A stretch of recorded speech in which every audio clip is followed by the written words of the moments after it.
Oh, go live yet? Okay.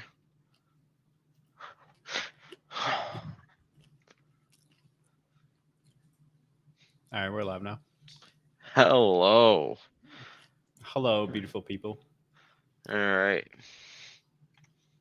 Let me get live on Twitch.tv and let's cook. We be cooking in the kitchen. We be cooking. I was talking about my nose piercing. I forget I have it. Often. It's easy to forget about, It is easy especially to if forget you about. don't mess with it. My hair's a mess.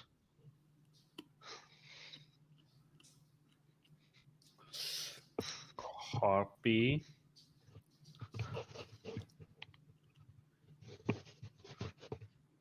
All right. And paste. Now I look like a respectable skater boy.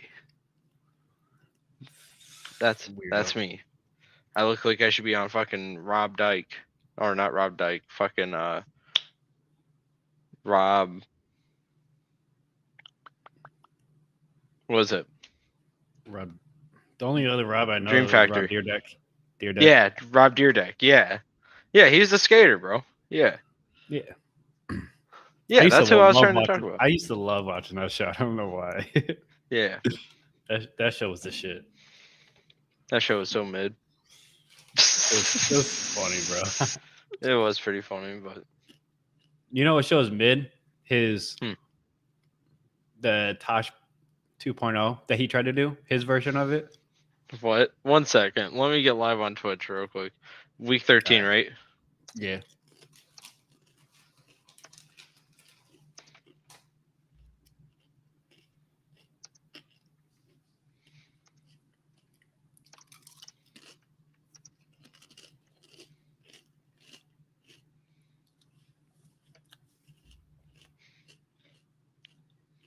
What you talking about? Okay, you ready? I was saying his show that he tried to do, like the kind of show Tosh 2.0 or Tosh did, you know? Oh, ridiculousness. Yeah, that show is trash. Bro, that show got like 7 or 8 seasons though. Yeah, but that laugh from the girl, atrocious. It is vile. It is vile. I have nightmares about that shit. It's so bad. So bad. It was pretty bad. All right, why don't you hit us that intro, Shane? One smack. Yes, ma'am. All right. Hi, Twitch.tv. All right. In 5, 4, 3, 2, 1. And welcome back to the Sporting Lounge. Today is December 5th, 2023. Hope you guys had a great Thanksgiving, or that might have been 2 weeks ago. I don't know. Anyways, Who needs week these? Who needs week 13 NFL football. Here we are going to talk about that. Don't forget to give us a like, comment, subscribe, a follow, whatever. Over at twitch.tv/information is me. We got a Facebook group called the Sporting Lounge. Go ahead, hit us up on Spotify, Apple Music, anywhere you get your podcasts. And with that being said, let's go ahead and start our week with. Oh, you're asking me? Yeah. Oh, okay. Thursday night football. Seattle against Dallas. Dallas won 41-35. Nail biter. It was definitely nail biter. This is one that I could see going either way because Seattle has, I just believe, the weapons to compete with Dallas. Yep. But ultimately, I thought Dallas would win. Yeah, you predicted 42-24 this week. I predicted 30-17. Yeah, so, it's like I said, like I thought they had the weapons. I just didn't think Geno Smith would play to that level. Yeah. This game. But he did. Hell of a game. 334 passing yards. DK Metcalf, 134 yards. He had, I forgot what the stat was, but in like the first quarter, or maybe it was the first half, he had like 95% of his yards and 1 Yeah. touchdown. And the second half, he had the rest, but and 2 touchdowns, Yeah. which is kind of funny to me. That is So a many- weird stat. So if you started him, you're ecstatic. You're Yeah. so happy. Same 100%. thing with Geno Smith, or really Dak Prescott for that matter too as well. 100%. What are your thoughts about it? Did you think it'd be this close, or I was thinking it was going to be like Dallas's game pretty handedly. You know, as I said, nail biter. Dallas moves up to 9-3, so they are in the elite talks with their contemporaries currently in the NFC, and they're making it so you can't debate it. Especially being in a division with the Eagles, and now there's a chance they just go ahead and take the division over. That's kind of crazy. That's kind of crazy. You know. so? With that being said, going over all the stats, Geno Smith, yeah, 3 for 1. You know, you're happy about that. Dak Prescott going 3 for 0. You know, I definitely would have started Dak Prescott this week. That's what I was saying last week. Dak Prescott's just been putting on a fucking clinic, and everybody just loves to hate him, but he's really productive in fantasy, and he's really productive in real life too. You know, I didn't think it was going to be this close, but yeah, you know, a lot of fantasy gems came out of this game because you had Zach Charbonnet, who was a guy that we were talking about possibly picking up off waivers, and you get him. You know, Zach Charbonnet alone was worth what? You know, like almost 1 yard off of a 100-yard game total scrimmage on a catch touchdown. Yeah, he's worth about 16 points. Yeah, real 17 solid. points. Tony Real Pollard, fucking good. you know, Tony Pollard having a very similar type performance. Just real solid all around. You know, anybody you could have started in this game, you're really happy about. So moving forward, do you think the Seahawks keep this efficiency on their offensive side of the ball? And does Dallas continue to be able to play at this level? I personally think that Dallas is going to be able to play at this level moving forward. What about you, Austin? I think so, and a lot of people are putting him in the MVP conversation and saying that he should even be the favorite. I think so. How do you think about that? You think he's like the runaway favorite, or you think he has some close competition? And who? And if you do think that, who? Okay, CJ Stroud, Jalen Hurts. That's just the those two. To it.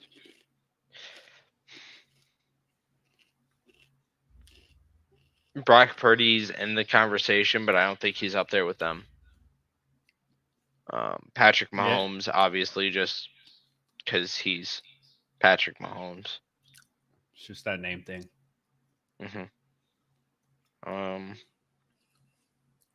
Yeah, man. I don't know about any other MVPs. What about you? Yeah, no, it's the two people you named first. Like, I want to put Brock Purdy up there too as well, but he just hasn't done enough to get that right. But also he got put in as a finalist for Rookie of the Year, so who the hell knows? You know. But no, I think it's really the way Dak Prescott is playing right now. He's the runaway favorite. And then he should be.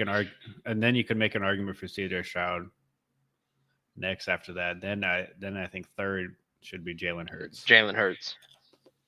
Mm-hmm. I think Jalen Hurts. I don't know, man. They just lost this week, which we'll end up getting into that. But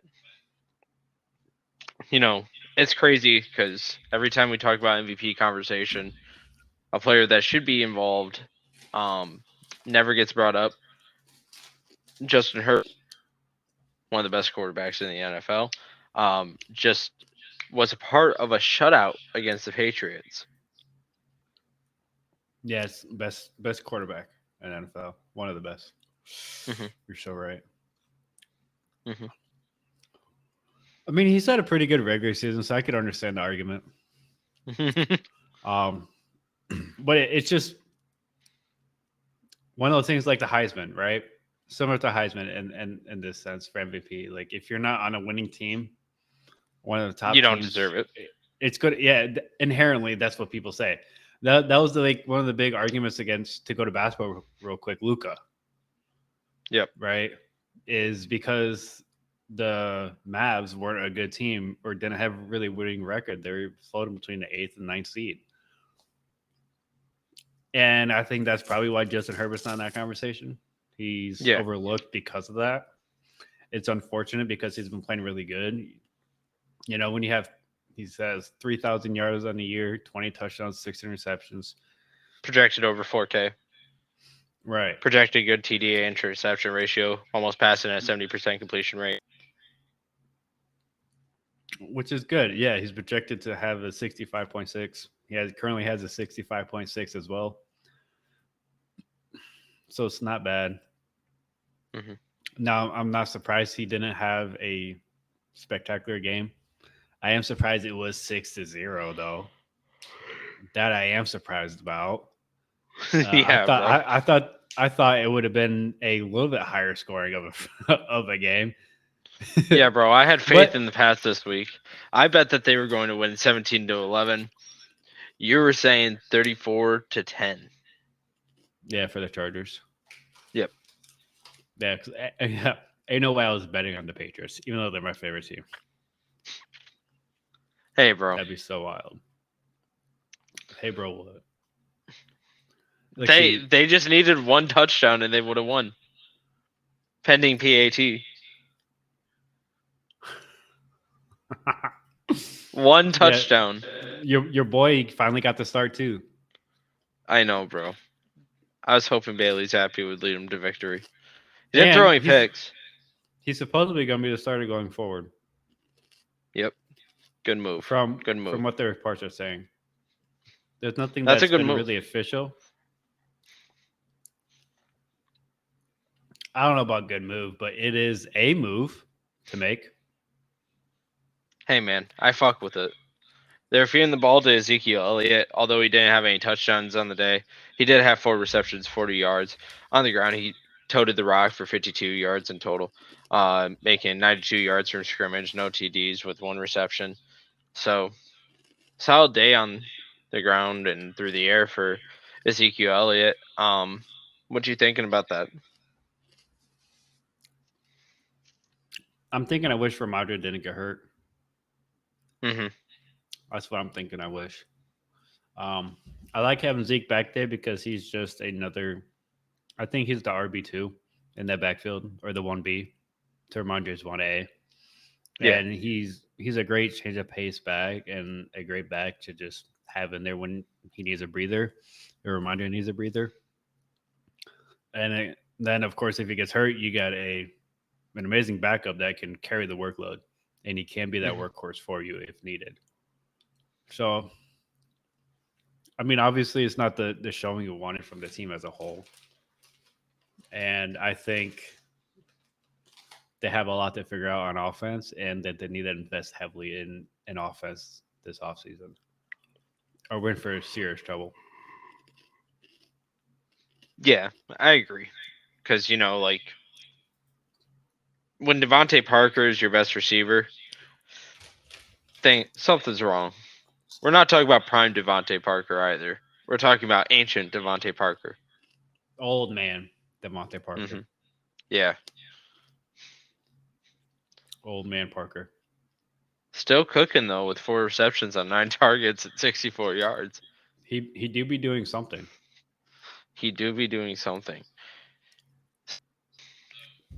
Quinn Johnson had himself like his first average game. Yep. 5 receptions, 52 yards, worth 10 points. That first round draft pick's really paying off for all those dynasty owners. Yeah, the good old 242 yards and a touchdown on the year. So great. Mm-hmm. Big stonks. Keenan Allen's doing Keenan Allen things, just having himself an average week, 5 receptions, 58 yards, worth about the same as Quinn Johnson. Eckler was horrible on the day, 14 carries, 18 yards. He did tote in the ball through the air 2 times for 9 receiving yards.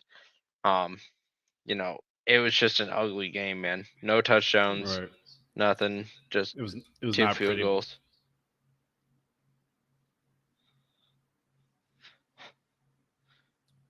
Man, I'm saddened by it. I at least expected him. I just don't know if it was the Patriots defense that was that good or the Chargers offense was just that bad. Are you leaning one maybe way a or the mix of other on both. that? Because the Patriots I think do it's have the a Chargers' good offense defense. just being that bad. Yeah, I could agree with that. I'm with it. Yeah, because you saw like for the Chargers offense, you saw several drops too as well. Yeah. A couple from Quinn Johnson with that. Yeah, like I think Mike Williams being down is a big detriment to the team. Because Mike Williams, although he hasn't had the production that we've been hoping for, the big thing with him is he gives Keenan Allen that easy. They can't just double him and throw a safety on the top of him. You got to watch Mike Williams, or else he'll burn you on the deep end. Right. It's just one of those things where, like, fundamentally, Mike Williams did a lot for that team that Quinn Johnson just wasn't drafted to do. Quinn Johnson was drafted to be like kind of a Keenan Allen replacement. So like at this juncture, I wouldn't call him a bust or anything. Just it's not his year.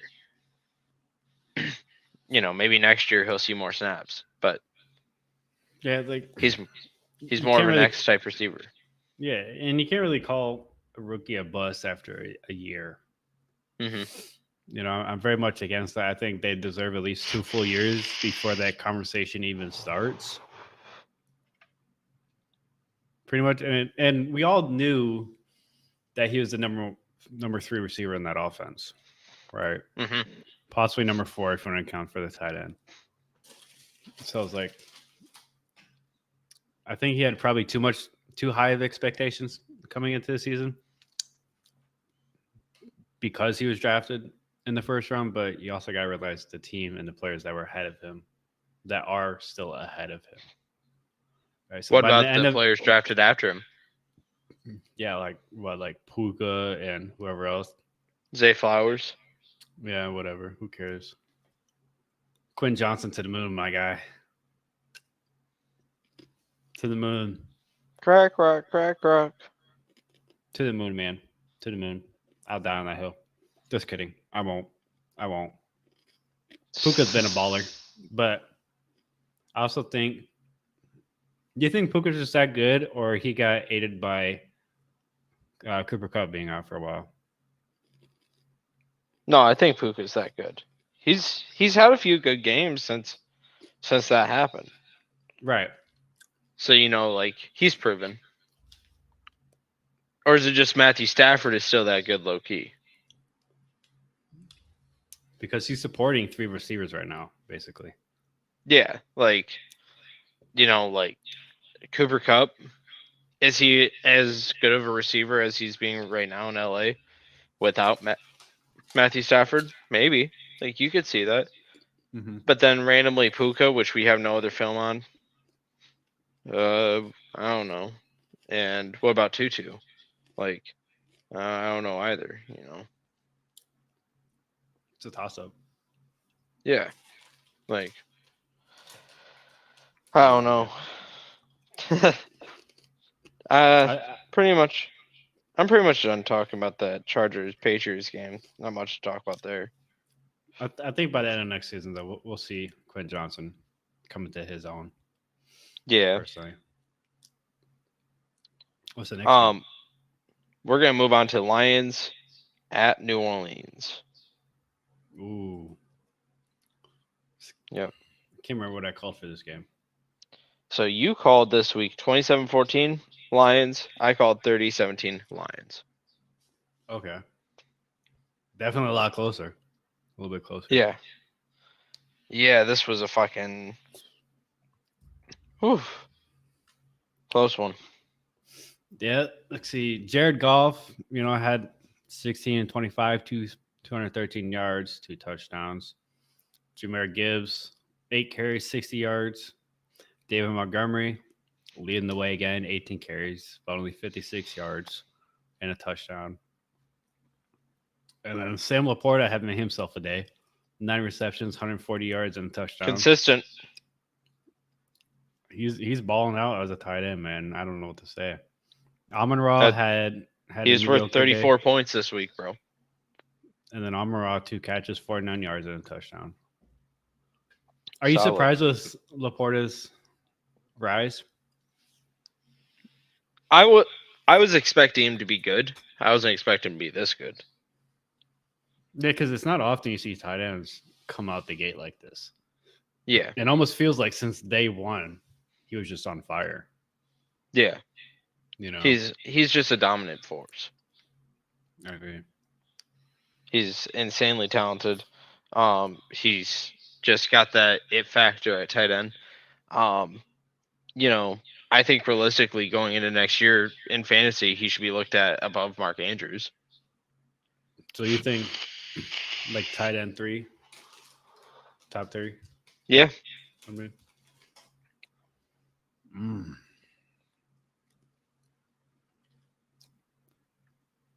I think I could agree with that. Only because Andrews is coming off an injury.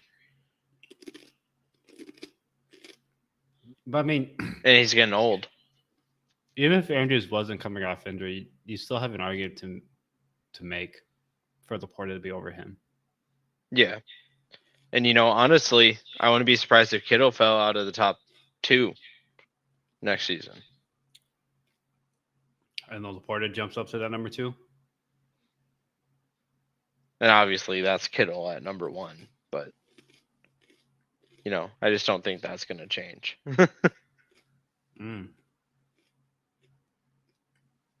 What do you view like Michael Mayer and the dude that Bills drafted in the tight end rankings? Dalton Kincaid. Yeah, that guy. Thank you. I would say Mayers are probably around 17, 18. Something that he's very effective on is getting to assignments, not just on blocking assignments. You hear getting to assignments a lot on blocking tight ends. Mm-hmm. But with Mayer, what I like is, he gets out on his route on a good release, goes ahead and gets turned around on a lot of curl routes, gets good block release routes. He's the whole package. So when we talk in fantasy, we're thinking like probably somewhere between 15 to 20. Mm-hmm. I don't think he has the dynamic playmaking factor to be able to do that at a higher level, even at a level like a Pat Freiermuth or a Mike Gesicki. Gesicki. Gesicki. Yeah, there we go. Gesicki. Yeah, that's whatever. His new name now. So yep, we're rocking it. But I do think that he is going to stay at that comfortable, like rosterable tight end spot, especially if you're a type of player that streams tight ends. I think you could catch him in a couple good matchups now moving forward, and the next couple seasons, I think his value will rise to that Pat Freiermuth low top 10 area. I think that's where he's going to end up settling in the future years. Laporta, I think in future years is going to be a top 3 tight end. So, yeah. And I think you're absolutely right. So it's like if you can still Kincaid, by the way, probably below 25. So that's why I kind of just swerved around it. Yeah. I mean, he's talented. He's just hasn't been getting those looks or targets or really anything in that Bills offense. I mean, he doesn't get open. Like Laporta is one of those guys where like his price is only going to keep increasing. Mm-hmm. So you kind of just have to either decide, because at this point in the season, he's going to be expensive. Mm-hmm. He's going to be pricey, and most trading has to be done. Yeah. Um, Trade and deadline's probably over in all leagues. yeah, so that. So I mean, if you need tight end that bad, you can bite the bullet in the offseason to trade for him. But like that price is not going to be pretty. No. And so like No, it's not. he's one of those people that you've had to that there's really never a sell low for. It was always a sell high. Yeah. And the price For the next just 5 or kept 7 going up. years. Yeah, and Yeah. the price just will keep going up, I think. Eventually it will plateau and stay the same, but Is he worth the first round? he's worth multiple first rounds. I would say. If you could get him for one first round and you say no, especially in a dynasty league, you're dumb. Like that is a that is a good deal. You take that. What do you think is a fair price for Sam Laporta? Because I agree on 1 first round. I don't agree on multiple first rounds. I'm thinking like a first, maybe a third, maybe a bench type player instead.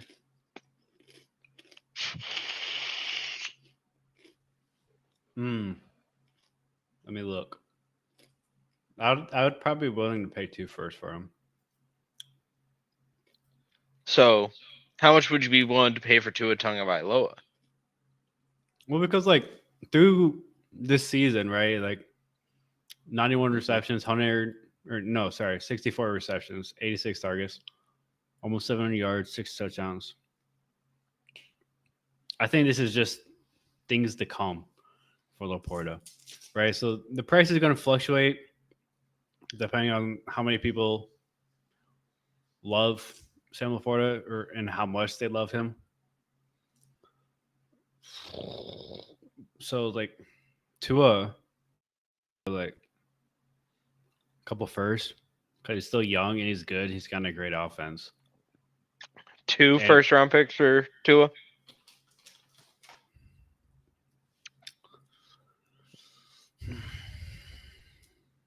So like, because you tell based off of my team and the way I need quarterback, I would probably do it. So you put it at the same price. You put Laporta at the same price as Tua. Yeah, except I'd be willing to pay more for one of them. You'd be willing to pay more for Laporta? I don't know. Is that who I'm talking about? Who are you talking about? One of them I'd be okay paying more for. No, I'd be okay paying more for Laporta. Just because I have Mark Andrews, right? As my starting tight end. Sure, but it just makes more sense. In general, for owners. In general, I'd pay more for Tua because that quarterback position I think is more needed and more beneficial and more valuable than the tight end spot. So I would pay more for Tua over Laporta any day of the week. Generally, what would you pay for Laporta? Generally.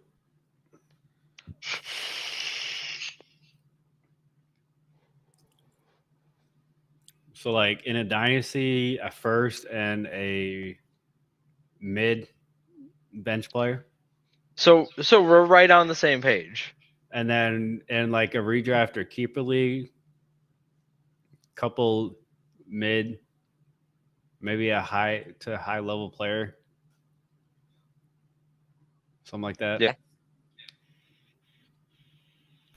Would you give up Montgomery for Laporta? It depends on who my other running backs are for that. You know, because like if he's like my 4th string running back or 3rd string running back, and then if I have like someone like Montgomery at tight end or some shit like that, I'd be okay doing like some kind of deal for Sam Laporta. Yeah, to get David Montgomery, you know, something like that. It just depends. You know, Taysom Hill. He's an interesting player, isn't he? He's average. He's okay. I mean, toted the ball 13 times, got 59 yards and a touchdown, 0 for 2 on his passing attempts. But he did catch the ball 2 times for 15 yards. I mean, he just continues to do it all.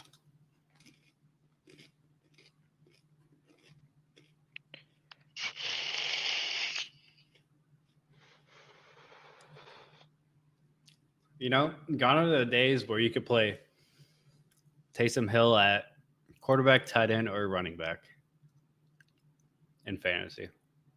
Yeah. And those are my favorite days where he'd be the starting quarterback, but for some reason I could start him at tight end Those were great days. because he was listed as a tight end. So I could just put him there. That shit was amazing. Yeah. So he is currently set as a wide receiver in fantasy, I believe.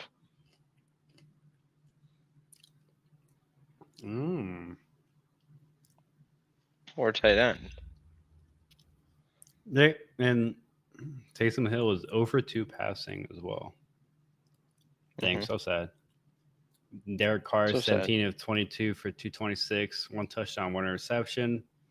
I believe he got injured a little late in the game. Taysom Hill's listed as a tight end or QB. Oh, hell yeah. So you Love could that. still Little you could still finagle. cook with him.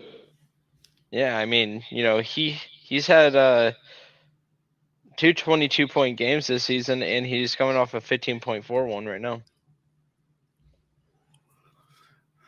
Do you think they win the game if Derek Carr doesn't get hurt? Yeah. Do you think the Lions are posers?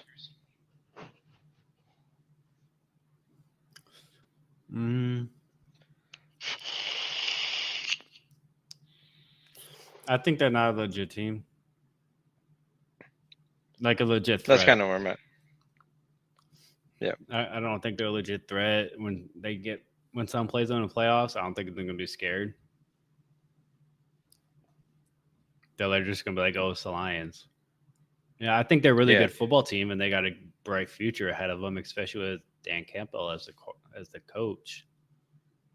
But currently, for this year, I think they're just another playoff team, not a real threat. Yeah. And they'll do a little damage in the playoffs, but not a lot. Anything else you want to say on that game? No, just that I wish the Lions lost. That'd have been wild. For that. I don't know why. I've just always been rooting for their downfall, man. It's toxic, bro. That's because your team's bad. It is toxic, but you know what? I'm okay with this. And you know, I was watching this Falcons-Jets game live. I wasn't really paying attention to any other scores until after the games. So it was to my shock that there was a shittier offensive performance other than this game.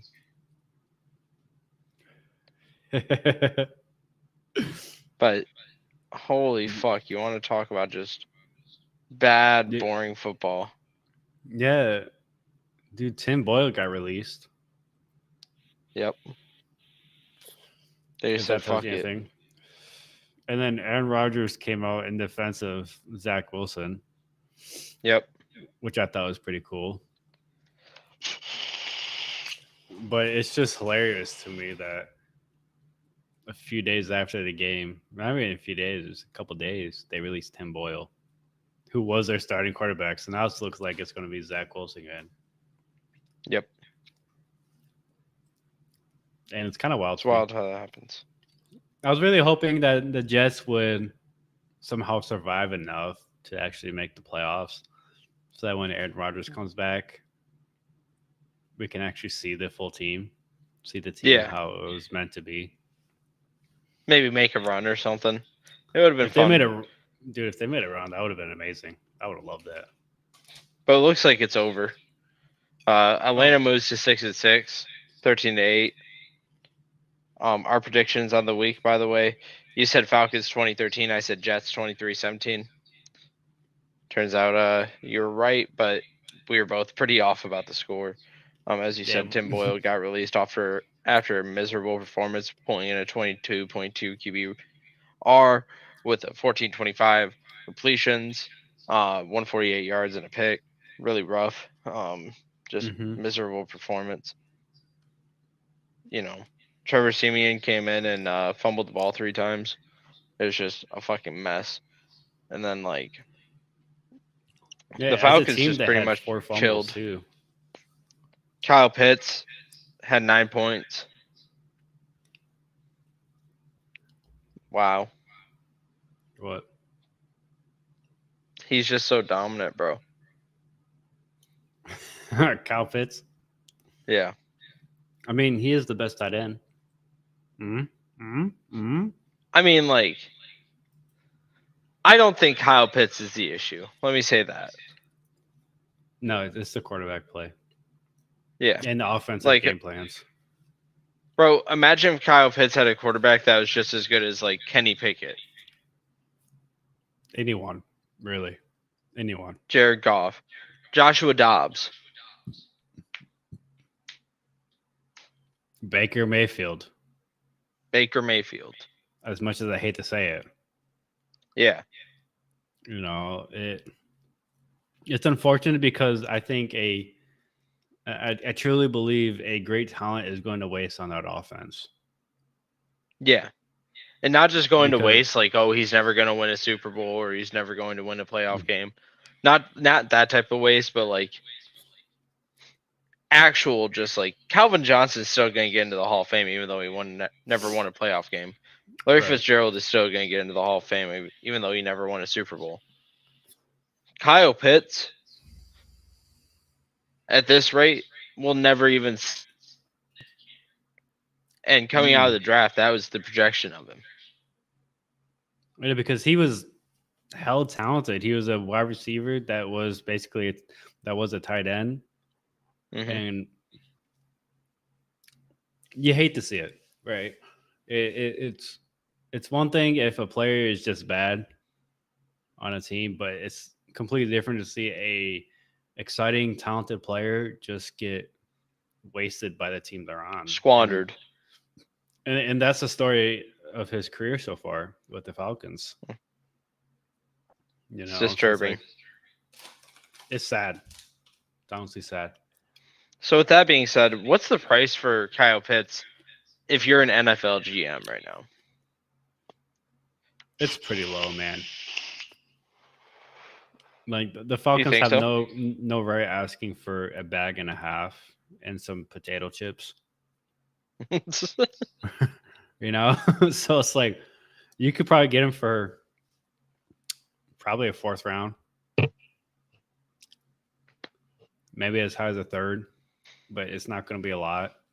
It's going to be pretty cheap. So if I was a GM and I needed tight end and I wanted something like Kyle Pitts, I'd be willing to pay for it. Maybe someone like the Patriots to have another offensive weapon. Mm-hmm. Someone like the Jets potentially could use him. The Jets would be a lovely fit. Let's see who else. The Rams. The Rams would be pretty good. The Seahawks, because I'm not a big fan of Noah Fant. Neither am I. So I wouldn't mind seeing him there. Offensive scheme wise, there's just so many better places for Kyle Pitts than the Falcons that have a better scheme and the Commanders and a better quarterback. The Commanders would be great. I think he'd do very well with Sam Howell. Yeah, me too. That'd be insane. With Terry McLaurin too. Scary Terry. And Jahan Dotson too. Yeah. Who do you cover on those plays? Because he could go to any of them. Or if they're all covered, Sam Howell has the leg and the athletic ability to scramble for the first down. He does. So, and right now they don't have that. They just have some. They don't have that tight end, essentially. So if they got Kyle Pitts, that'd be fabulous. Do you think he gets traded? this He should, offseason? but he won't. Okay, so let me ask you then. What do you think his price tag is? I think it realistically is about a third or fourth, a late third, early fourth. But I think that the asking price is a mid to low first, mid second to low first. That's fair. You got to try to get as much as you can. Yeah, and I don't think they'll let him go for anything less. No, Contract disputes are going to start coming up, which might play into his favor for getting out of there earlier. But they also might, if they don't make the playoffs, they should have a pretty good pick, and maybe they can get a guy like a Bo Nix. They could use another quarterback because they gave Desmond Ridder the opportunity. He just hasn't performed.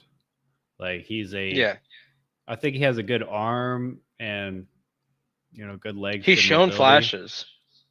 It's just he's not consistently making good decisions with the ball and placing it where it needs to be.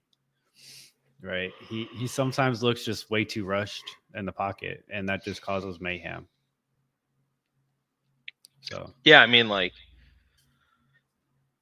you can blame offensive line play for how the Falcons are playing right now. Mm-hmm. I don't. They just won a game, but like, I think it is Desmond Ridder. I don't think he falls on the offensive line. I don't think it's. I don't know, man.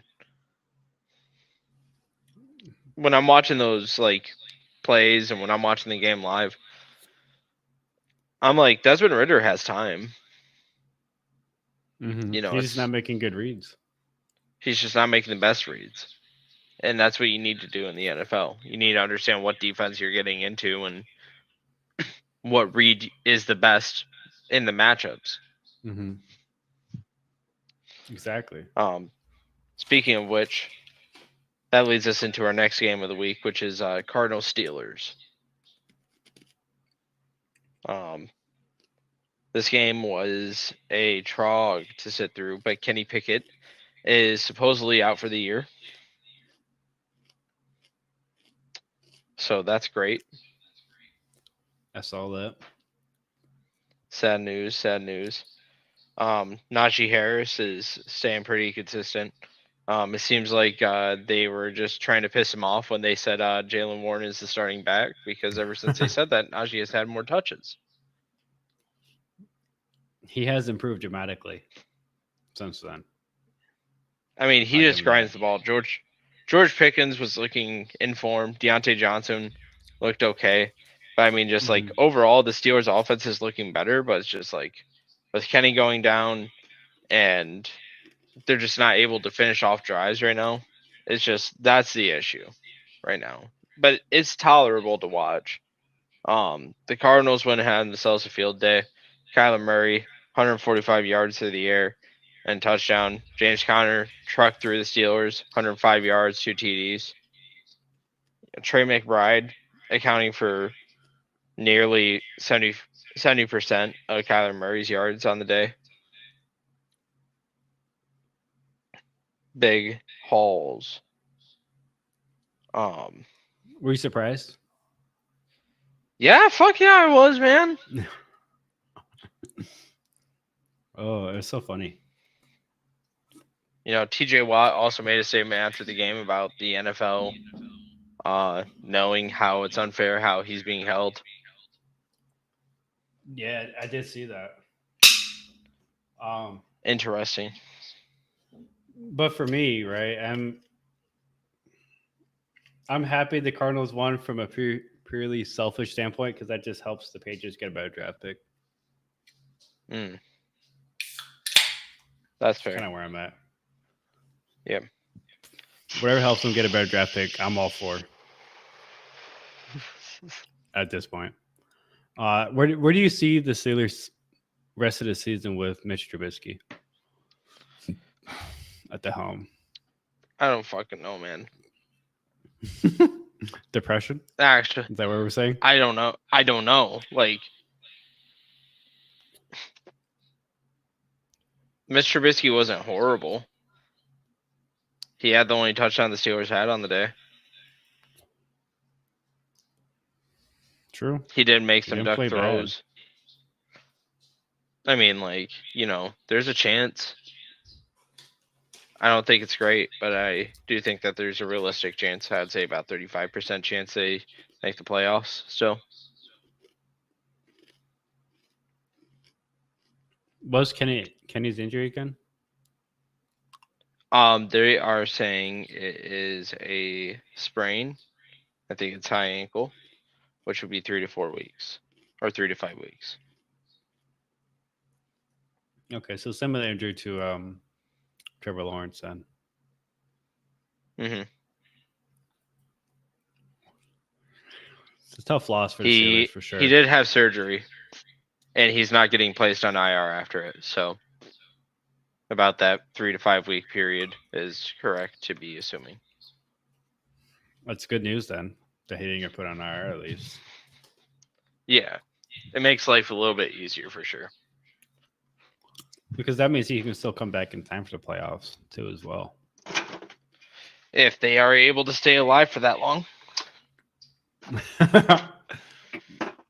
I think they will. They should be okay for that long at least. We'll see.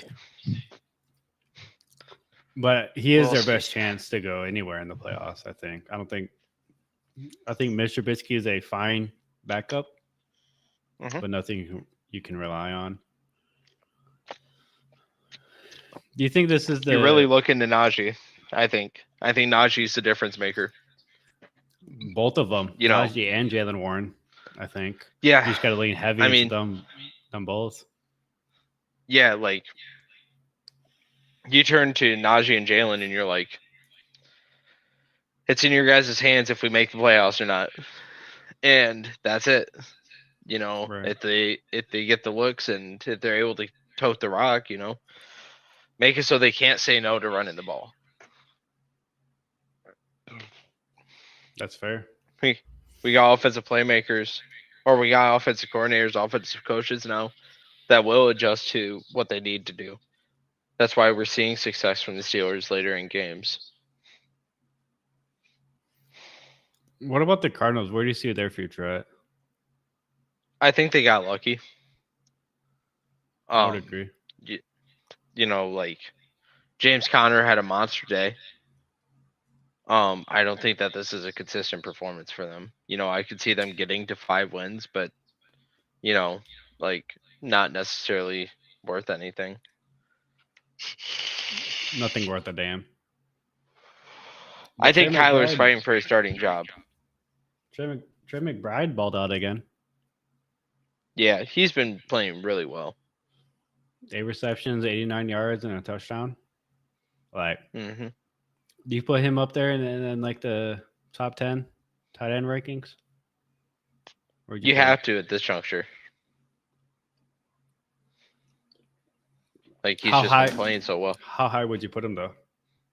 About 7 or 8. Just based off performance.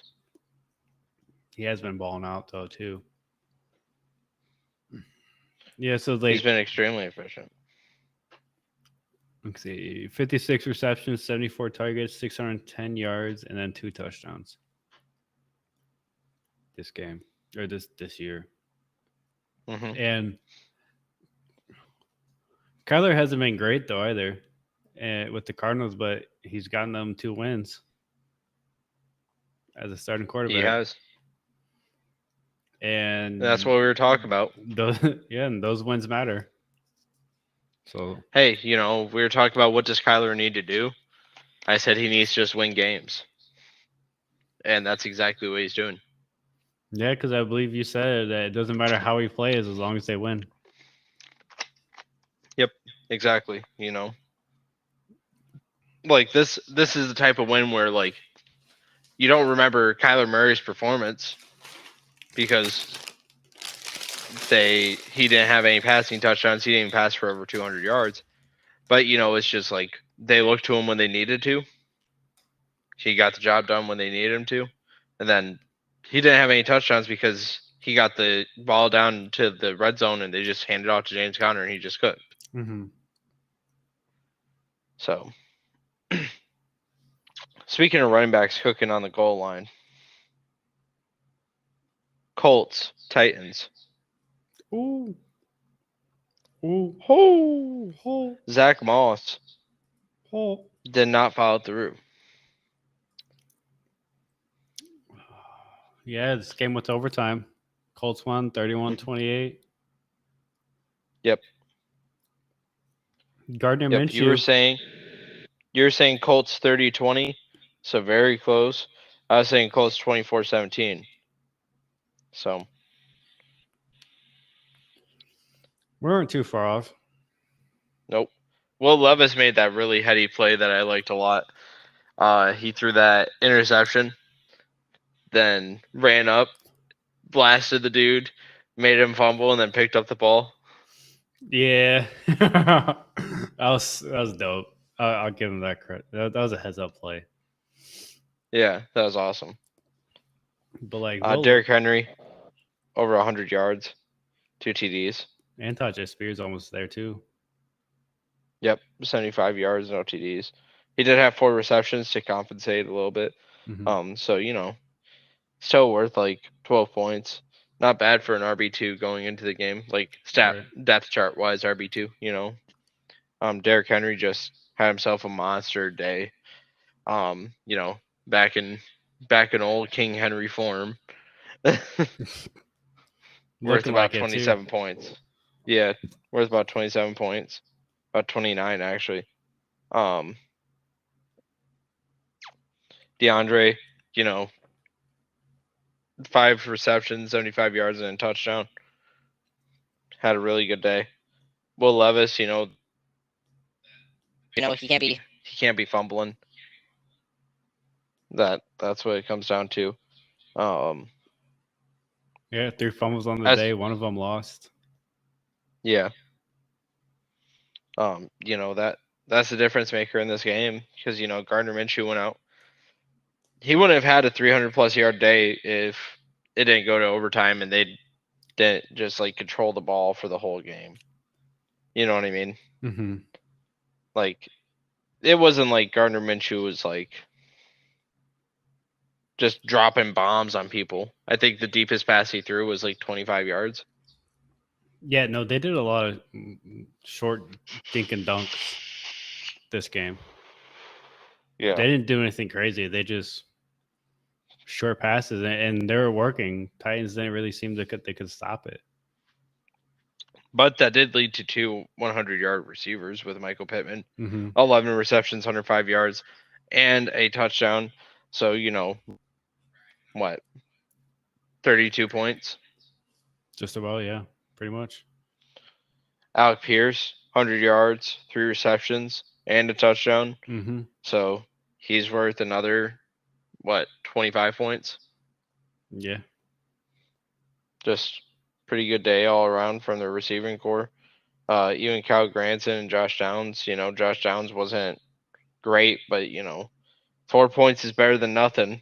And sometimes when we're talking about receivers that are 3 and 4 and 5 on the depth chart, that's the risk you're taking, and you know that.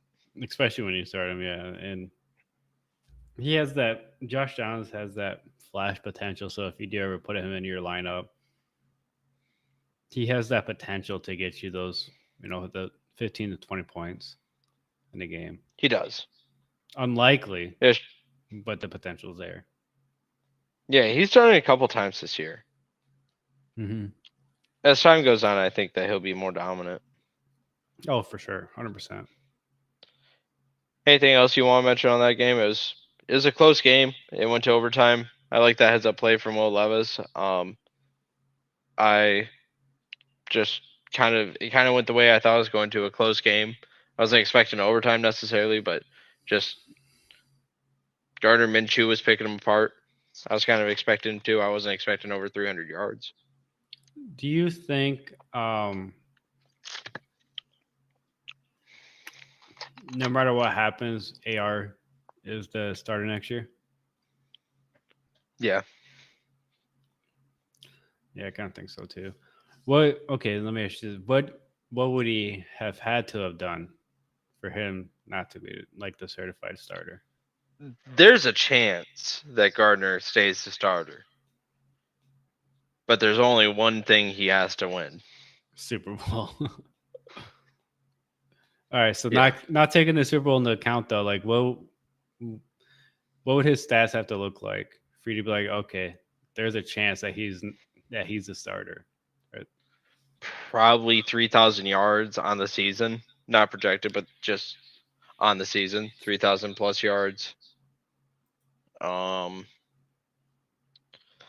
27 touchdowns, 12 interceptions type thing, with a 66%. Okay. Might hit the yardage, but won't hit the touchdowns. Yeah. For sure. Okay. I get it. Yeah. I mean, like, and he'd have to get a playoff win. Right. With that stat line. Yeah, win that divisional round or wild card, wherever they fall. It'd be wild if somehow Gardner did lead the Colts to the Super Bowl. What if he did? Yeah.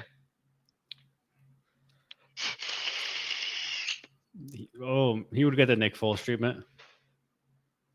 Do you think so? Probably. Because I think it's a little different with Gardner. Gardner, we've always been like, he never got a fair shake. Nick Foles did. Blew it. Came back. Seized his second chance. Mm-hmm. Gardner Minshew, it wasn't like he blew it. They just had a horrible team around him. And he was injured. And they were able to go get Trevor Lawrence. Right. Like, it doesn't matter who your quarterback set is when you're drafting and you can get Trevor Lawrence. You're taking Trevor Lawrence when he's coming out of college. Best prospect ever. And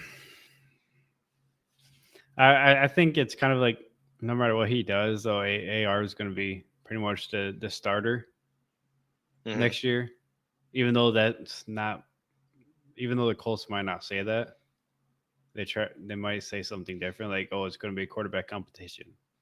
When in reality, that there's no competition. Everybody knows. All. Everybody knows. It's going to be one of those unspoken things where AR is the certified starter and Gardner's just there in case of injury. Mm-hmm. I think is kind of what it comes down to. 100%. Yes, ma'am. That leads us into the next game. You predicted Dolphins 42-35. I predicted Dolphins 24-17. Dolphins ended up winning 45-15. Yeah. I'm a little disappointed in Sam Howell. Me too. Not that it's going to be a much better game than it actually was. Because Sam Howell was 12 of 23 for 127 yards and an interception. And the running game was virtually non-existent as well. Reception-wise, no one was there, but that's because of the quarterback play, but also because of Dolphins' defense schematically. Do you think Sam Howell's the answer for Washington? I think he's the best option. Do you think they try and draft someone? I think they might, but they shouldn't. Okay. That's kind of where I'm at with it. Yeah. You know, like, it's just one of those things where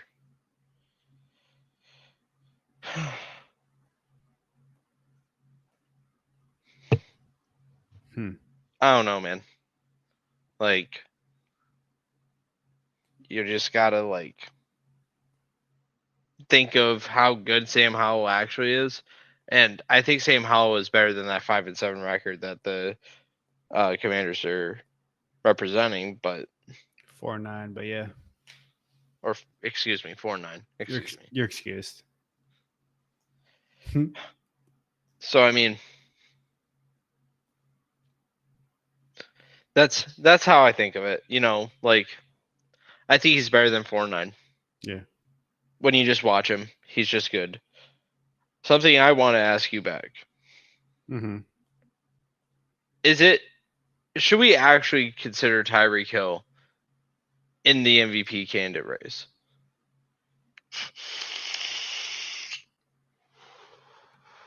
Yes. Yes. I think he has been consistently the best and most important player in the NFL to date this season. Like on the season, he has 93 receptions, 127 targets, 1,481 yards, and 12 touchdowns. He's projected to have 180 targets, 132 receptions, 2,100 yards, and 17 touchdowns. So, like, what if he did go over 2,100 yards? I think he should be in that MVP conversation. Because, like, at that point, like, outside of quarterback, what more do you need to do as a skill position player? Because if he's not even a finalist with this stat line come year's end, what more do you want? What more can you expect? What does a player have to Cooper do Kupp to be at become least a finalist when he got 2,000 yards? I don't think so. Or no, he didn't even do it. He didn't even do it in the regular season, did he? Let me check.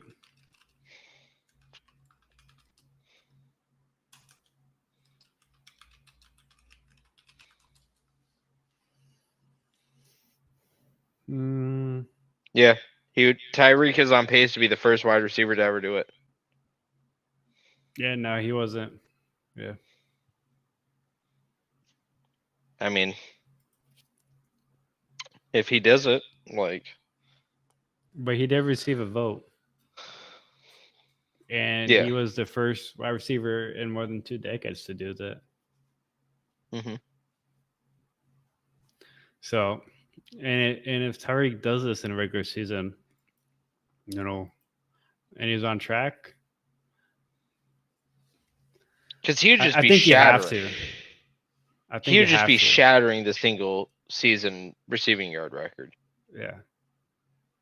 Like, so it's like I think you have to at this point, like, at least have him in that conversation to be a finalist, if not win the whole thing. Because at this pace, like, he could potentially have 200 more yards than Cooper Kupp did. Mm-hmm. Exactly. So, like, do you put him as the number one for MVP? I wouldn't bet on it. Do I think he should be? Probably. With these numbers, yeah. He's balling out. I mean, it's just like every time he gets the ball, it's lethal. Yeah, he's so quick and agile. It's like watching Antonio Brown, but if Antonio Brown could run a 4.2 40. and was still playing. Yeah, obviously. I said Antonio Brown because of the shiftiness, the quick release, the route ability, the catchability, like all those logistic things. When you're watching a player, like, it's like Tyreek is like Antonio Brown with how he's getting to routes and shit, but then he has that speed afterwards. Brown was fast, but not this fucking fast. No one has been this fast. Though are there? He's just gone, bro. He is someone I'd probably put at number 1 or 2. Probably number 2. In your personal opinion or in your betting votes? In my personal opinion. Yeah. In my betting, he's probably like 3rd or 4th. Yeah, I'm thinking 5th, actually. Because real life, I think he's not going to be top 3. I think they mention him. They're like, okay, Tyreek, here's your mention. Yeah, here's your honorable mention. Yeah. What happens if next year he comes back and then breaks it again? I mean,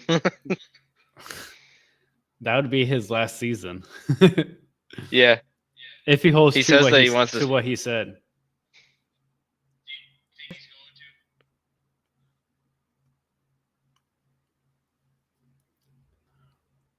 I don't know, man, because he seems pretty adamant to just become a streamer, and he's already like even if when he leaves, he's gonna have hella endorsements and deals and sponsorships and everything like that to make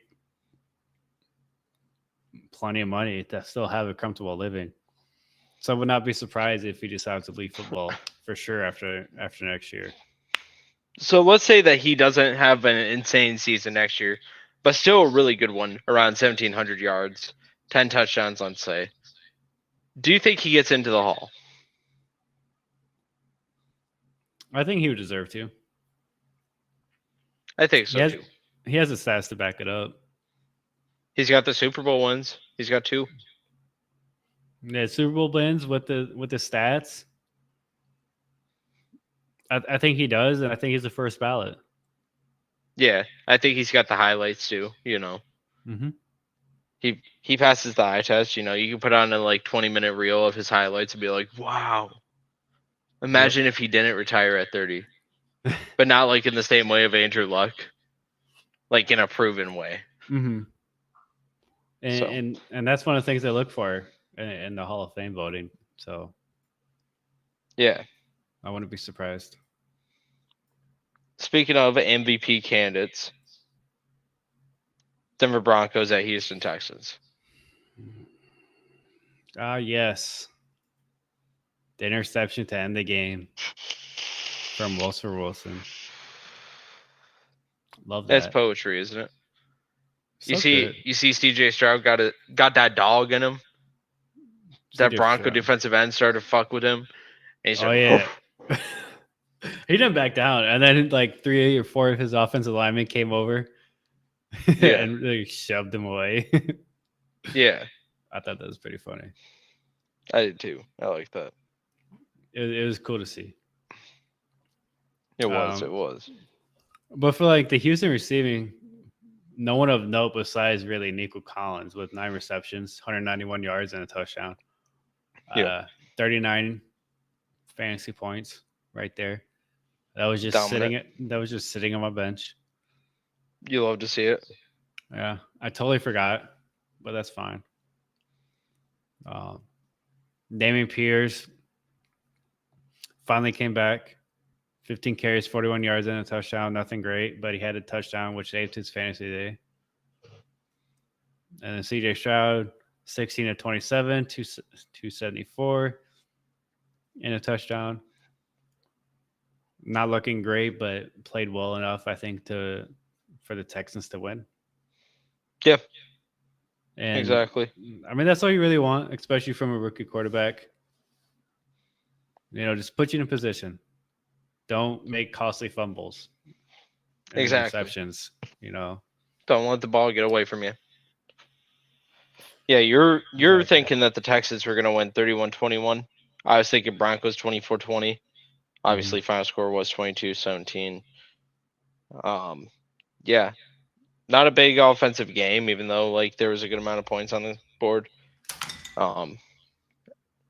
Fantasy wise, moving forward, I still start Texans wide receivers and flex if I have any. I think all 3 of them are just auto starts at this juncture.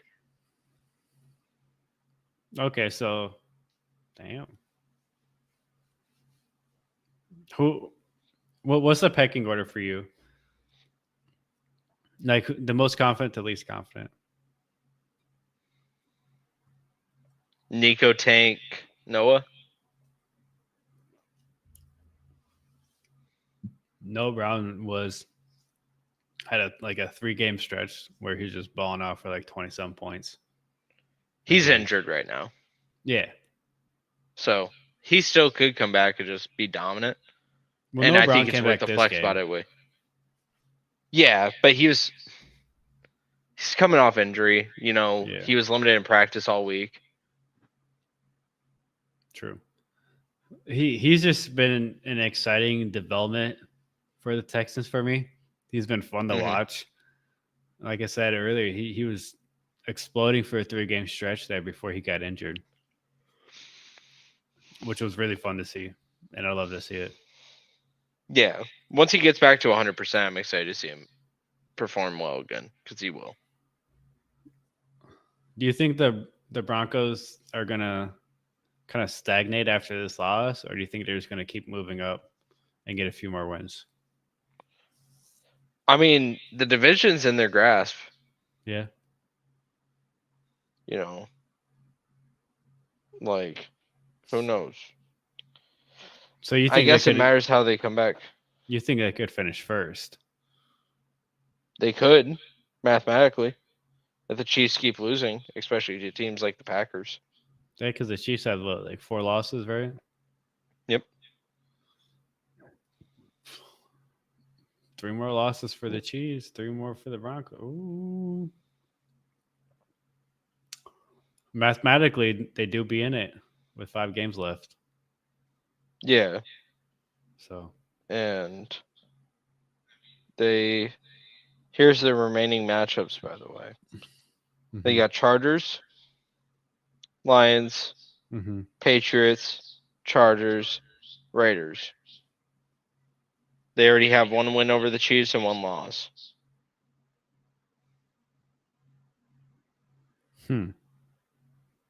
What do you think they go to the remaining schedule?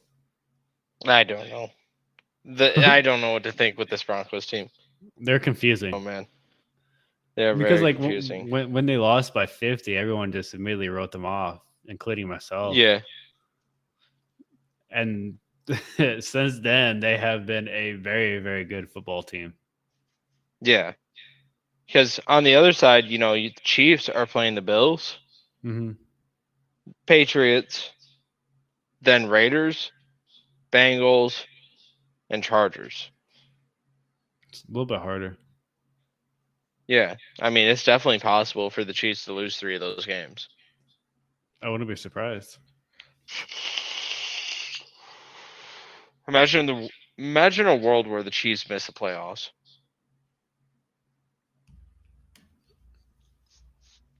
I can't picture it. Russell Wilson might let it happen. Let's ride. I can't picture that. I don't know what I would do if that was a thing. Let's ride. No, Broncos let's country. Not. Let's go Chiefs. Chill, bro. Bandwagon. Chiefs. So we both predicted the Bucks to win this game. Bucks 24-7 was your prediction. Bucks 17-10 was mine. Final score: Bucks 21-18. Okay. Yeah, way closer. The lone bright spot that came out of this is that I'm probably still going to win my bet with Ben regarding Baker Mayfield not having more than 30 touchdowns on the season, and he currently has 18. So I'm chilling. But other than that, I wish Tampa Bay in my heart of hearts lost because I hate Baker. But 3 touchdowns a game over the next 5 games, bro. Not gonna happen. He's not that good. They could, but they won't. Let's not lie to ourselves now, guy. Let's not lie to ourselves. Let's not lie.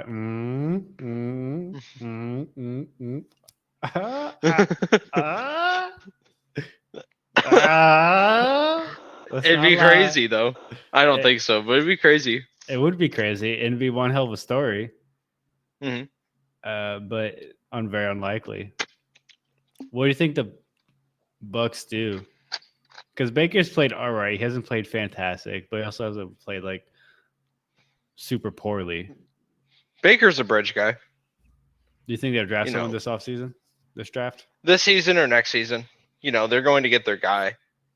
That's the thing with them. They're going to get their guy. Mm-hmm. I can see it. Because he had like 14 of 29, 202 yards, 1 touchdown, 1 interception. So it wasn't super efficient with the ball. Had a 25 QBR. Again, not great. But then what kind of saved them was the rushing side of the ball. Rachaad White, 20 carries, 84 yards, and a touchdown. And then Chris Godwin had that 19-yard carry for another touchdown. So if you started Rachaad White, you're super happy because you got like 18 points right there. And then Chris Godwin, if you started him, you're kind of upset because he got no receiving work. Yeah, bro. Even though he had 3 targets, and then Mike Evans, 12 targets. Mike Evans, though. Baller. You just know, bro. One of the best fantasy wide receivers I had because he's so consistent. Guaranteed. Year in, year out. You're getting guaranteed points, especially through his 8th Doesn't get year. better than that. So it's like, Mm-hmm. damn. Yeah, because he had seven receptions, 162 yards, and a touchdown. This past In game. redraft, would you rather take Mike Evans or Keenan Allen? Probably Mike Evans. So you're saying Mike Evans is a first-round wide receiver?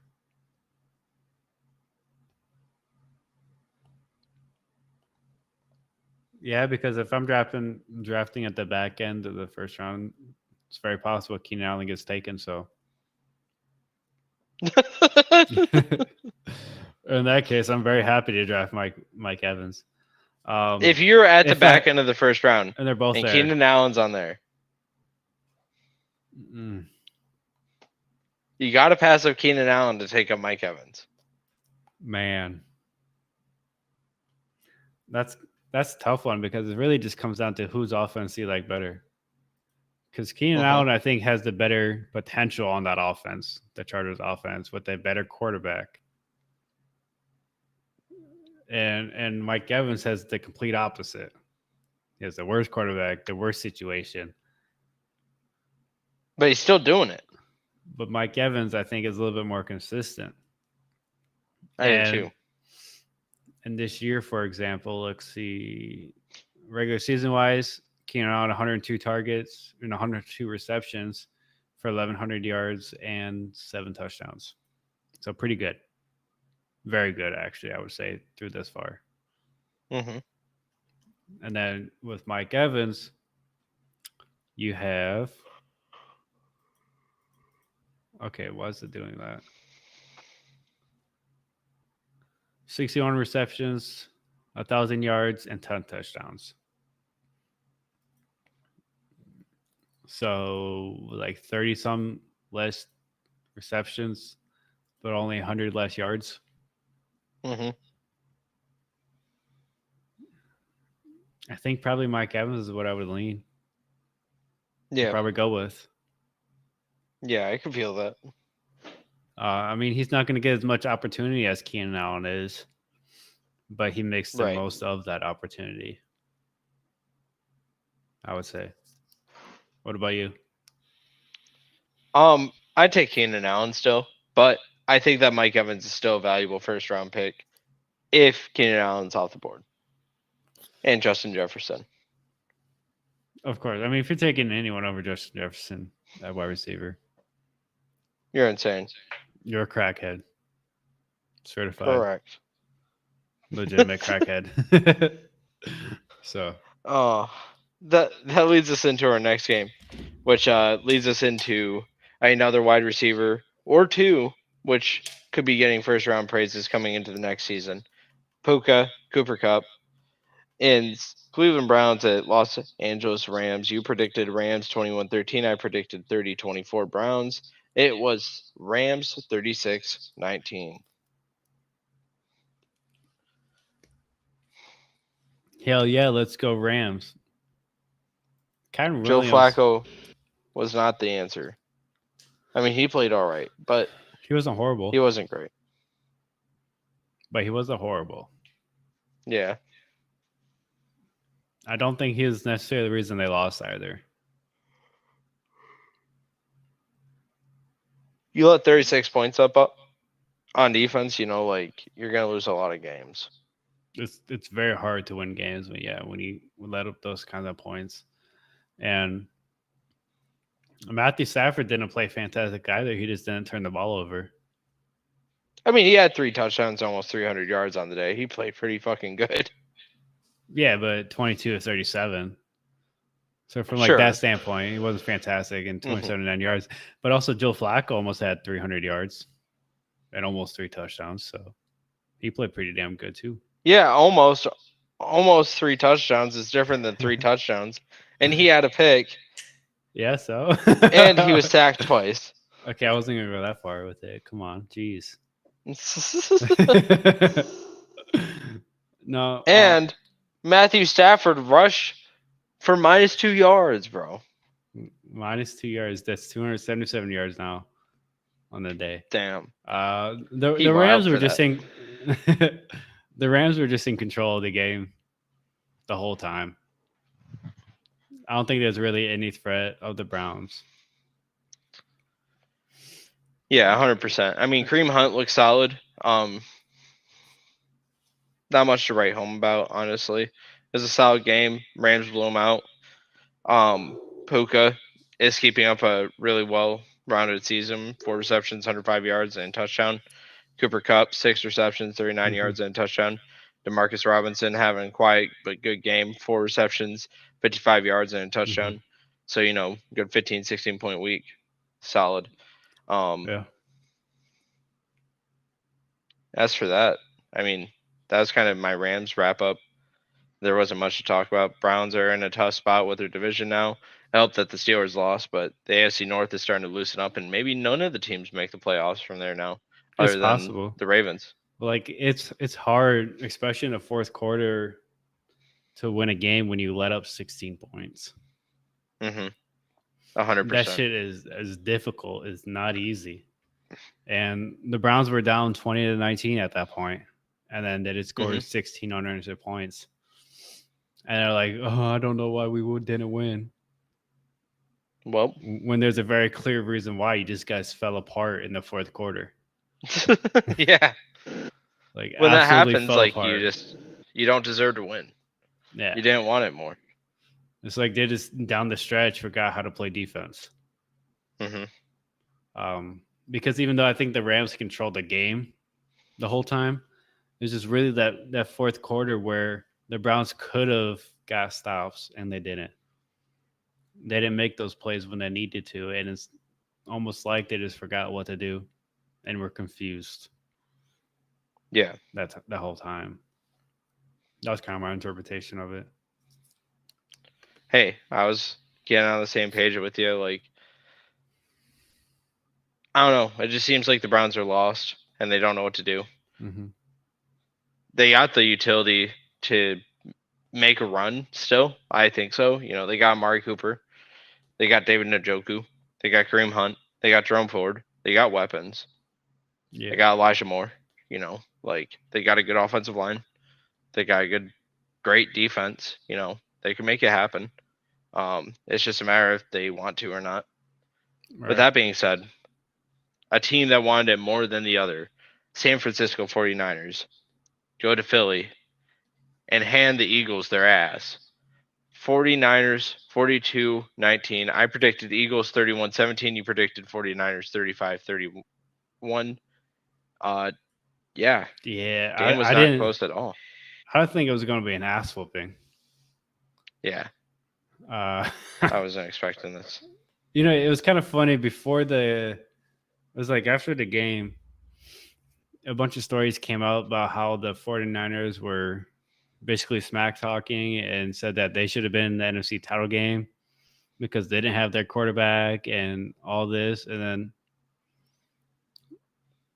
then maybe they would have been the representative. Maybe they were onto something. Maybe they're onto something with that logic. But hey, ultimately, obviously, we'll never know because we can't go back in time like that or anything like that. But I think the best team unless it won the happens game. again. That's true. But I think the best team won the game. Me too. Philly looked confused. They couldn't get comfortable. Yeah. They couldn't get the run game going, which I think was the biggest thing for them. Yeah, and this loss makes it kind of scary for Philly because now the Cowboys are breathing down their neck. Yeah, one game. Mm-hmm. And I think they play each other one more time this year.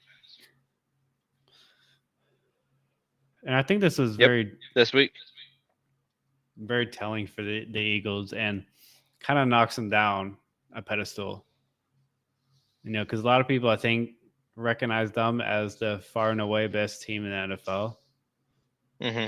But I think this game kind of proved that they weren't, Right. and so I think the 49ers are started off very hot, went into that little slump there for three games, and then they're climbing back out of that slump. And I think they're just going And to being keep as climbing. dominant as ever. Right, and it's coming at the perfect time because the playoffs are right around the corner. Yeah. So I'm expecting big things. I lost faith in the 49ers, but now it's back. Yeah. I mean, rightfully so, because they played like shit for 3 games in a row and lost all 3 of them. Yeah. And they're finally climbing back into that form that we're used to seeing. And the Brock Purdy is playing good. Their offensive line is playing better. Their defensive line, their linebackers, their cornerbacks, everyone's playing better. Yeah. And CMC is just doing CMC things as per usual. Yeah. He's a solid to amazing player. Like, he's someone that you always put in your fantasy lineup no matter who they're playing. Yeah. And if you're not he playing was like him, that in Carolina. Yeah, and if you're not playing him because they're playing a tough defense or whatever, then you should rethink your choices and play him. You probably should. Because he's an auto lock, in my opinion. I agree. I don't think it matters because it matters who they're playing. He's going to get the work. He's going to get the touches. I think he's one of the only true auto locks in the NFL right now. Yeah, there's very few, and he's one of them. I think he's a true RB1 auto lock. No matter what, he's RB1. Mm-hmm. Like Justin Jefferson's like that. Keenan Allen's like that. Mike Evans might be even like that. I might argue Jonathan Taylor. Tyreek Hill, definitely. Jonathan Taylor's up there. Mm-hmm. Najee Harris should be, but he's not. Not yet, at least. Not yet. Yeah, it's like all those players, like no matter what the game script is, the offense is almost run through them. So like they're always like the first read, they get the most work, which then leads to those fantasy points. Yeah. So, I get it. DeAndre Swift, how do you feel about him moving forward? I feel good. He didn't have a good game. No, he didn't. 6 carries, 13 yards. But, I mean, I kind of think he's over the season. He's proved his worth, which is more than it ever was with the Lions. Right. So I think he's a comfortable RB2. That's fair. Kind of where I put him at. He's productive most weeks. Definitely not an auto lock by any means, but he's a comfortable start most weeks. And I like his talent. I like his potential, and I like his usage with the Eagles. 100%. Kind of where I'm at. So, a running back that I think is getting just as much praise as he deserves, Isaiah Pacheco for the Chiefs, although they did not win the game, final score being 27-19. I predicted that the Packers were going to win 28-17, so very close, barely off, and you predicted 27-24. Yes. Patrick Mahomes had a mediocre day. Pacheco, as I said, 110 yards on the ground, touchdown, and 3 receptions. Solid. And Rashee Rice, do you think he is a good enough receiver right now to remain at wide receiver 2? I think potentially. But there's no one consistent outside Kelsey. I think. That's but fair. I think he has the highest chance outside of him. That's fair. Because Sky Moore, great talent. MVS, good. Isaiah Pacheco, good. Richard James. They all still get their work. And Rashee Rice had the most targets out of 9. with 9, and then had 8 receptions for 64 yards. So like I would love for him to be that go-to guy for the receivers, but I don't think he's quite there yet. I think they're still trying to figure out what to do, and that's what's really hurting the Chiefs right now. And it is, to me, the biggest reason why they're in 4. I agree. It seems like they don't truly have an identity in their pass game other than getting the ball to Kelce. Yeah, at least before it was Kelce or Hill. Tyreek. Yeah. Yeah. Now it's just Kelce and maybe someone else. Yeah.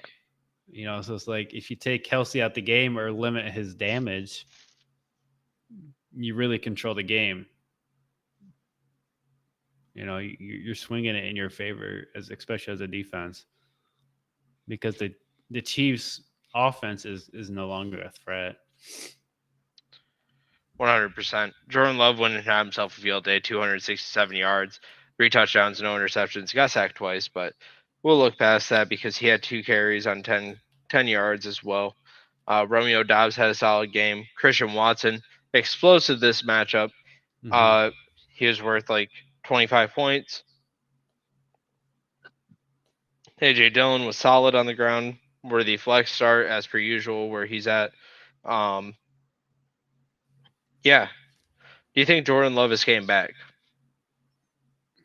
I think he's on his way. Yep. And he might even be the answer for the Packers. Just had a rough start, which is possible, and I think is expected when you're taking over a program. Not everyone's going to come right out the gate being hot. You're going to have your up and down as a first-year starter. So I think this is just like a learning year for Jordan Love, and we really see what type of quarterback he is next year. So for reference, in his last 5 games, he's been worth 1,374 passing yards. He has 12 or 11 touchdowns, 2 picks. Mm-hmm. And he's also only been sacked 10 times in the last 5 games. Yeah. But he's on the Packers, so. If he was playing like this for the full season, he'd be on pace for like 4,500 plus yards. Yeah, then people want to be talking. I honestly think, he has came back, even if the Packers do miss the playoffs this year. I do honestly think that he's proven himself to be, back. Where would you rank him among 12 the quarterbacks right now? 12 or 11.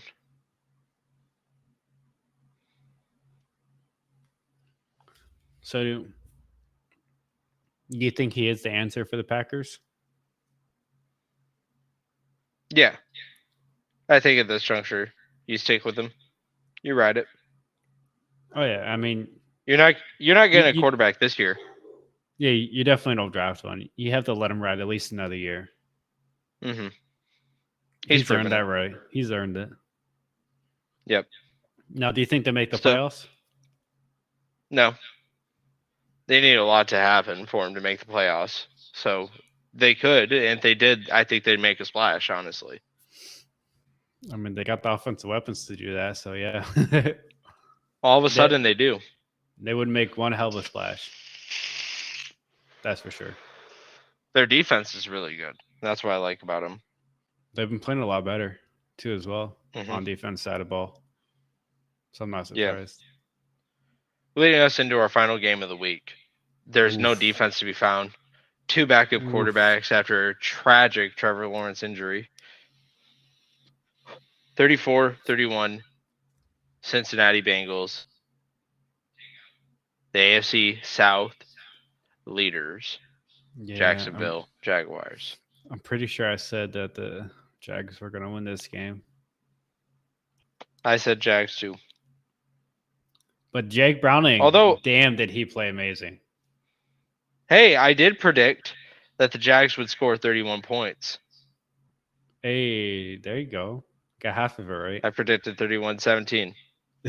Got half. Yep. But like, still counts for something. That does count for a point. Jake Browning, 32 of 37, 354 yards and a touchdown. God damn. Was he good? He looks solid. And then another touchdown. Does he take over for Joe Burrow? No, I'm just kidding. No. I'm just kidding. That's not even entertained. No. he may get a little slight pay bump for backup quarterback duties. Yeah. But Joe Burrow would have to retire for Browning to be the quarterback full time. What if he goes and wins the Bengals the Super Bowl though? Huh? Then you might be talking something. Then it might be a little more convincing. Yeah. But at this juncture, though, no. Obviously. Yeah, say as of right now, no chance. I guess in theory it's possible because nothing's ever zero, right? Yeah. So it's possible. But it's as close as it can be. Yeah. But even if they do make the Super Bowl or win it, right, for that matter, I think Burrow's probably you got still Joe Burrow. Yeah. Because someone's going to try and snipe Jake Browning. Yeah. Potentially. But he played a fantastic game. Like, he did. You could not play a better game than he played. He just didn't have a lot of touchdown passes for as many yards as he had. If Lawrence doesn't go down, do the Jags win this game?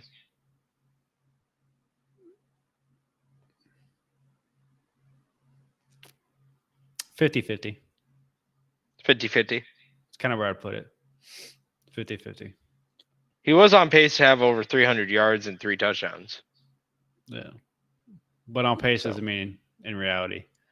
You know? True. So it's like that's why I say 50-50.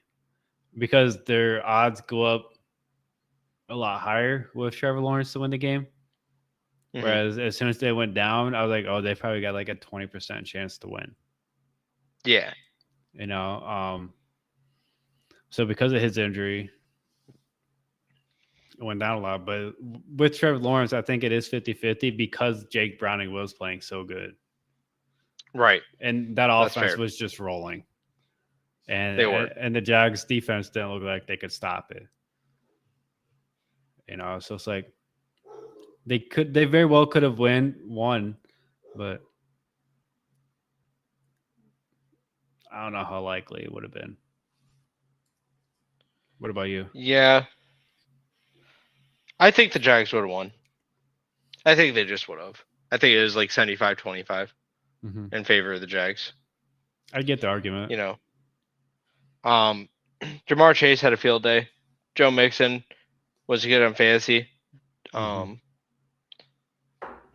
Travis Etienne had a solid day. You usually like to see him have more because of how premier he's been this season, but he had just an average game. Evan Ingram came out of nowhere, had a really good game. And those are pretty much the circle points that I wanted to point out. Yeah. Thank you, Evan Ingram, because I started him in my league. Yeah. Evan Ingram was a stud this week. He's been pretty good as if you started him most weeks, right? Like he usually get you like 8 to 10 points. Yeah. Per game, which isn't too horrible either. Right. So I don't know, man. Man, I don't know. Do you think the Jags are losing it? Well, Trevor Lawrence apparently has the high ankle sprain. Supposedly, so it could be the downfall for the Jags. Yeah. Which will then lead to the Texans winning the division. They just slip on in there. No, literally, yeah. That's what's about to Like, happen. because now they got the Browns, Ravens, Bucks, Panthers, and Titans. Mm-hmm. I could see And, 2 of those games being winnable. and without Trevor Lawrence, they're not gonna be the favorites in those games, and their chance of winning goes down drastically. I 100% agree. I wouldn't be surprised they'd lose out. They could. That'd be wild. Because CJ Beathard is not that good. That's true. So like, maybe if they have someone like a Drake Browning that was just efficient. But I mean, somebody say CJ Beathard was efficient in this game, but